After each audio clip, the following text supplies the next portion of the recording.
When will all this killing stop? When will all this killing of innocent people stop in Nigeria? Guys, this is a recent video. This just happened. I think it's less than 1 hour.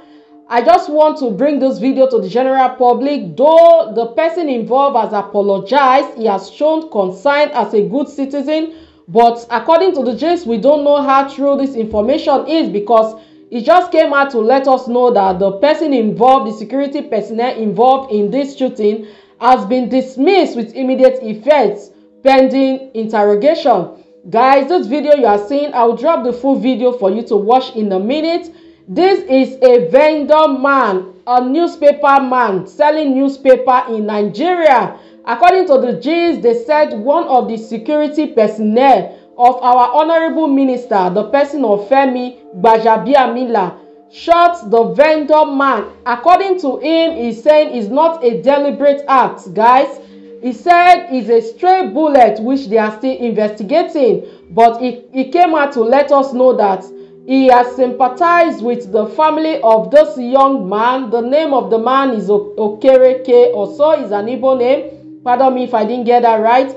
Yes, so according to him, he said he has sympathized with the family and is also carrying out investigation on what really happened that made his security agent to shoot at this man. Guys, this is indeed sad for Nigeria this moment.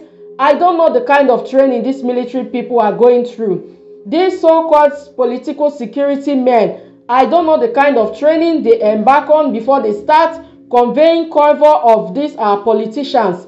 Guys, I will drop the full video now for you to watch. It is a very, very sad one indeed. I pray for the family that God should give them the strength to bear this loss. Watch the full video and analysis. Bye-bye. A video of a suspected newspaper vendor who was shot by a stray bullet in the Federal Capital Territory, Abuja, has gone viral. In the video, the man could be seen held close by a passerby who was calling for help. Reports reaching us indicate that the man was shot by a security detail attached to the Speaker of the House of Representatives, Honorable Femi Gbajabiamila. In a series of tweets, the Speaker claimed that unidentified men obstructed his convoy, which necessitated the need to fire into the air. He said, contrary to the report by his security details, it was a stray bullet that hit one of the vendors. He added that the security officer who shot at the vendor has been suspended pending investigation. Now, this is a horrific story. I mean, I could not believe it yesterday when I saw this video. I waited to make sure that the speaker released a statement because everyone was attaching that one video to the story. But then also it comes back to what we have been fighting against, the issue of stray bullets. Dr. Abatitundu, we've talked about this before. We've talked about this issue of stray bullets at length. How can we stop this from happening? I actually think the statement, the tweet by the speaker made matters so much worse as far as I'm concerned. I don't understand how suspension pending investigation is the appropriate penalty for this kind of behavior. That man should have been summarily dismissed. How do you see a crowd and fire into the air to disperse them? Is there no horn in the car as a method of dispersing people? You don't see a crowd and automatically assume that they want to attack the speaker. I mean, the good book talks about those who flee when nobody pursues them. There's a crowd of people, he's popular, especially in Abuja. They probably came close, maybe to talk to him, to greet him. Why shoot in the air? How is that an option when there was no threat to the speaker? And then he gets suspended. Why? And he claimed that there was some threat at the point where the people gathered. No, people gather, you want to disperse them. Yeah. Live ammunition is not the way to disperse a crowd.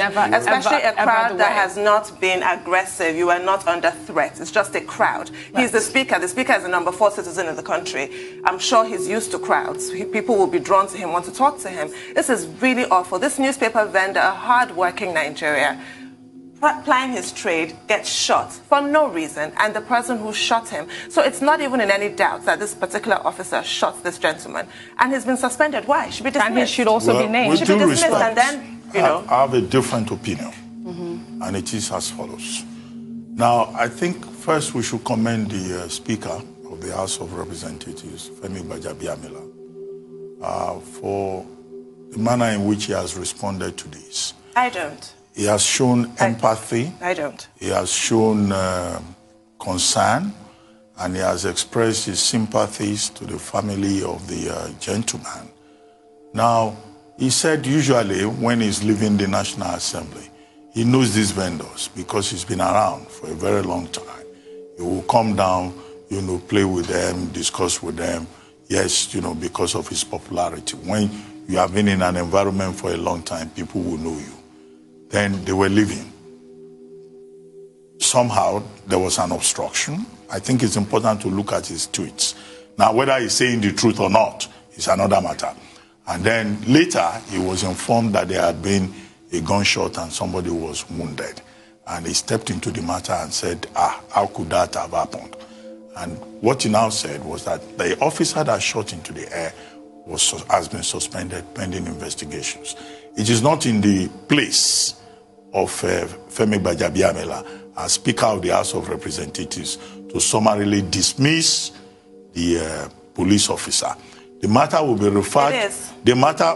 From his convoy. Hold on a minute. Suspended from his convoy, not from the police force. No, It's two separate things. Hold on a moment. Let me just finish with my thoughts. The matter will be reported to the police, who are his employers, who deployed him to the place, and then the police will carry out their investigations, and it will go all the way to the police commission that will then take a decision. Now, this is not a justification for what has happened. We've seen many cases of trigger-happy policemen causing deaths. Nobody deserves to die just because, you know, another person is holding a gun with bullets. Now, that's the first leg of it. The second leg of it is that the policemen that are deployed to protect persons they call VIPs, they are taken ordinarily through VIP protection course, and they go regularly for VIP protection course. Now, the question would then be, some of these VIP protection policemen or SSS, do they go through the normal training? What is the quality of training that they receive? And what is the nature of the interaction between them and the big man that they are protecting? I'm aware that some big men will constantly appeal to their VIP security details to say, please, don't you ever shoot anybody, whatever the provocation. Because the security man that is protecting you, whether SSS or his policeman, will say that, oh God, nothing must ever happen to you. This is my job. My job is to protect you. Now, 3, which is the third leg of it, is that many Nigerians take security convoys for granted. Maybe because they are used to all kinds of money misruled characters going about with lorry load of policemen and giving themselves, making themselves more important than they are. So the average Nigerian is now used to the fact that, look, what is a convoy? After all, that Nnamdi, who made money from Yahoo also has convoy. They don't know. They may not realize it. That is a security movement. And because it's a security movement, if there is any obstruction, those who are involved in VIP protection, number 4 figure in Nigeria, they will kick into action immediately. And they will tell you that if anything happens, nothing will happen. Because they have to protect. No, we've had that a lot. Yeah, they have to protect that very important person. So my appeal to Nigerians also, all of us, we also need some education. Nobody, in this case, this is a vendor, but sometimes you see some people driving on the road. They will want deliberately to cut into a convoy. The basic instinct of the security people protecting that person is to attack you. All right. So maybe those who train VIP protection squads, we need to train them further to tell them, under no provocation, do not kill anybody, except you are able to establish that there is actually a threat, because that vendor was not carrying a gun. Right. So what kind of obstruction was it? This is the thing. Yeah. So my issue is that suspension from the convoy, suspension from the police force is separate. Summary dismissal from the convoy, summary dismissal from the police force is separate. The Speaker cannot summarily dismiss the officer from the police force, but he can summarily dismiss a person from his convoy. He can say, I don't want this person anymore on my convoy. That is what should have happened. But he didn't say suspension from his convoy. He said from convoy, he did. Okay. He said suspended from his convoy. If he should be charged to court and tried for abuse of firearms. As far as I'm concerned, the Speaker is not to blame for what happened, because if for example, like if my driver hit somebody's car, it cannot be said that, oh, Tundu, you failed to train your driver. I'm not the person who certified him with the driver's license. I did not train him. That's got nothing to do with the speaker, but you can dismiss somebody from your convoy and send him back.